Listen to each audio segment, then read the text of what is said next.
r/AskReddit by Reddify. What is the biggest load of bullshit you have ever been told? I opened your mail by mistake. Mom. Your call is important to us, and we will be with you shortly. I won't get mad if you tell the truth. Mom. If you are enjoying the video, please give a thumbs up and leave a comment. Join my Discord server, link in the description. My sister-in-law was supposed to bring her kids and come for Christmas dinner. I wasn't planning on making a huge meal until my mother-in-law asked if they could all come. So I dropped a shitload of money at the store and spent all day cooking.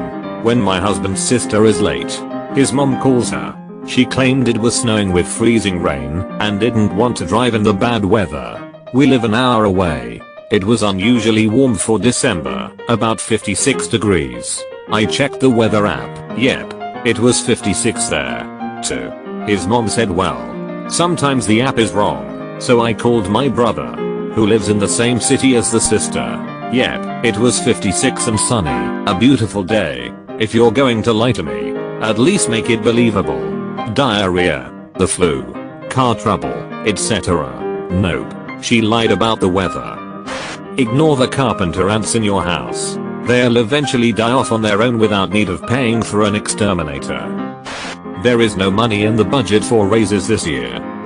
We care about the work/life balance of our employees. My ex-wife, who had left me some years early, calling me and saying how much she would like to see me again and how I was the only man she really loved. Turned out she was going to be evicted soon and wanted me to come rescue her. Told her, nope, you are a terrible person, don't call me again. My ex-husband and his girlfriend told me there was nothing going on during those weeks they stayed in a motel together. Her husband didn't buy it either. A kid told me he was playing Mortal Kombat on his Gamma Boy and a lightning bolt struck his Game Boy while he was playing, and he was then able to play as the dragon that's on the box art. GTFOH. You'll receive your full deposit back when you move out if there aren't any damages. My eyes telling me my order is moving along. Watermelon seeds grow in your stomach. We are only going to one store. My mom. To this day my ex insists that she wasn't cheating. She was lying to me about where she was, saying that she was out with friends when she was out with him. I worked midnights and she did most of her time with him while I was asleep and got back before I woke up. They'd wait until his wife went to work just after I went to sleep for the day, and she'd go pick up his unemployed ass to do their thing, making sure to get him home before his wife got back so that the wife would never know. She started pulling away from me emotionally and physically. I eventually caught them out together when she told me she was somewhere else. When I confronted her with all of this, she insisted that she wasn't cheating on me, but she also didn't want me anymore. After 7 years together and being recently engaged, and was going to start dating him instead. Sure. You totally weren't cheating, and coincidentally are leaving me immediately for the guy who you secretly have been meeting with, but aren't cheating on me with. Fuck you. Part of what drove her to insist on that is that she didn't want to admit to herself that she did a bad thing or was a bad person. She had a habit of just ignoring whatever would make her feel bad. If she didn't allow it to exist in her mind, then it just went away and didn't affect her anymore. During the conversations and fallout of this, I realized what she was doing. She didn't want to be a cheater who was cheating with another cheater. So in her mind, that wasn't what was happening. She wanted to walk away without guilt and without being the cause of my pain. So she found a way to make that happen in her own head. We here at insert high school name do not tolerate bullying. Edit. What started as a meme because a mini anti-bullying support thread. Thank you all for sharing and giving me lots of karma. This isn't the biggest, but it annoyed the piss out of me. I got a new job a few months back. Better pay. In my hometown near my family. Better benefits, and my job at the time was good work, but absolute garbage management. I hated it. I had been job searching for months without letting my boss know, and when I finally got the new job I sat down to tell her. She was mostly professional about it, but she lectured me about how that it's really common courtesy to tell your boss that you're job hunting. Such bullshit. Telling your boss that you're looking for another job is by no means common courtesy, it's not even common. If I had told her, she would have started looking for reasons to fire me, and I would have screwed. I did so much research on whether to tell, and talked to several family members, and they all said the same thing. You have no obligation to do so. My boss did so much shit like that because she thought since I was young I'd automatically listen to her. Thank God I was living with my future mother-in-law, who always set me straight. Edit, typos. That my grandma was going to recover. It wasn't a big deal. And not to take off work and drive 2 states away for nothing. My mother, the RN, told me this. She fucking knew. My grandma died the next day, and I didn't get to say goodbye to the woman who helped raise me. She was the kindest woman I've ever known. My mom later told me she'd asked for me right before she passed. Edit, to answer some questions. My mother was a narcissist who let her husband abuse me for my entire childhood, then blamed it on me. When she told me my grandmother had asked for me, she implied that my grandma let go because she was disappointed I wasn't there. She absolutely did this on purpose. My family knew she was dying when they initially called my mom. My aunt's a nurse, too. She wasn't in denial. She knew. She just lied. She wasn't trying to protect me.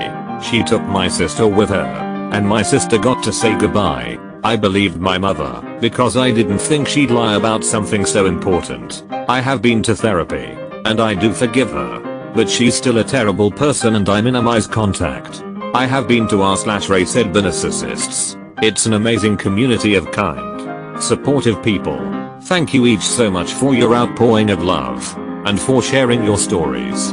Apparently, this has happened to a lot of you, and that breaks my heart. I wish I could reply to each one of your responses with my condolences and hugs.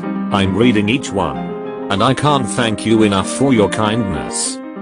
All you need is a bachelor's degree to get a good job. You are overqualified for this position. 0.0. I love you, and I promise I will change. The bullies want a reaction. Just ignore them, and they'll get bored with bullying you and leave you alone. When I was explaining something about diabetes, a person responded by asking me if I knew that insulin medication was an artificial hormone that contained chemicals, and that I should stop taking my insulin shots and instead treat my type 1 diabetes by changing to a vegan diet. Bonus points to the guy that was adamant that I could cure my Asperger's with yogurt. Just tell me if there's any drugs on you. If you're honest, I'll be able to help you out. The PO. My GF had a girl tell her that Americans carry stress in their tailbone and it affects their spine and the way they walk. Something about causing it to point downwards. The specifics of this aren't really that important. The amazing part is that this girl's boyfriend is a healer, and he is the one who has her convinced that she is suffering from this spinal issue in her tailbone. And the best, I mean absolute cherry on top best part of it, is that part of the treatment for this malady, which is of course incurable and will require treatment indefinitely, is anal sex. This guy wins a but F King bullshit award right here, because he has convinced his girlfriend that he is helping heal her of a made up condition by going in the back door. Edit to everyone blowing their 8 whistles. I agree that it's rappy, but this specific situation is not rape, at least from what information I have. She is clearly okay with this, and honestly I'd expect, if she found out this is all bullshit, that she'd be more upset that she wasn't being healed, and that the sex was just sex. Not that her healing regimen tricked her into sex. Furthermore, in what fantasy world are you living where law enforcement would do anything about such a situation? In the USA, women can't even get law enforcement to take action against their partners when they are being violently abused and physically forced into unwanted sexual activity, even if they are not members of a marginalized community. Then, when legal action is taken, the victims are still subject to all manner of humiliation and trauma by placing the burden of proof on them. So unfortunately, even if this is more sinister than silly, there is no reason to expect a resolution from our so-called justice system. I apologize if this story brought up any painful feelings for anyone. This was just meant to be a funny story, so please don't be so butthurt about it. That kind of stress can affect your tailbone, requiring a potentially very uncomfortable treatment. Edit again. This was supposed to be a light-hearted tale of bullshit that got a girl To think her boyfriend's dick had magic healing properties in addition to regular happy time orgasm properties when they had anal sex, something I thought most people would find as funny as I did. However, all the fun seems to be getting sucked out of this thread over questions of sexual assault and the American legal system. Let me end my participation in any such discussions with the following. Yes, the lack of physical forensic evidence makes sexual assault cases very difficult for the prosecution to meet the burden of proof beyond reasonable doubt, and in the eyes of the law everyone should be presumed innocent until proven guilty. Yes, male victims of sexual violence generally face a whole host of different and arguably worse issues seeking justice. And while the courts do not seem to be an ideal venue for alleged victims to seek justice, depending on your social circles, the court of public opinion is often too quick to condemn and convict, based on mere accusations and hearsay, which can lead to incredibly destructive consequences for everyone involved. Put simply, sexual violence is fucked up, and we don't seem to know how to handle it well as a society. And because of that the problem seems to keep evolving in ways that have repercussions across the entire cultural landscape. That being said, if you want to criticize anything I've said in this thread, can we please go back to how ridiculous it is that I think that the tightness of a girl's butthole is going to rip my dick off if I put it in there. I mean, that seems like a way more fun conversation to have. Video games are causing violence because it desensitizes you to it. No growing up does, mom.